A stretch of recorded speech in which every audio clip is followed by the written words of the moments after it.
Hi అండి. ఇది సేదు జీలకర్ర అండి. గ్యాస్కి బాగా పనిచేస్తుందండి. గ్యాస్ నొప్పి బాగా తగ్గుతుంది. ఇది వెయిట్ కూడా తగ్గుతారండి. రోజు ఎర్లీ మార్నింగ్ లేచేసి రోజు గ్లాస్ వాటర్లో తీసుకొని బాగా మసలు పెట్టుకొని తాగాలండి.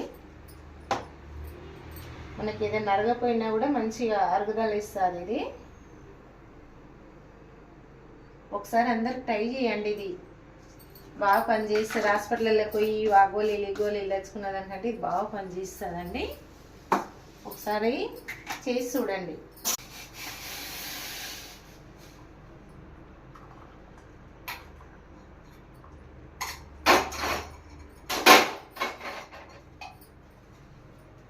రోజు గ్లాస్ వాటర్ తీసుకోవాలండి. మీకు మంచిగా ఏది అరగకపోయిన గ్యాస్ నొప్పి ఉండని ఏది ఉండని తగ్గిపోతుందండి. నేనైతే మందులు ఆడేదాన్ని ఆడకుండా మానేశానండి. వాడట్లేను. రోజు మార్నింగ్ ఇదే చేస్తానండి నేను.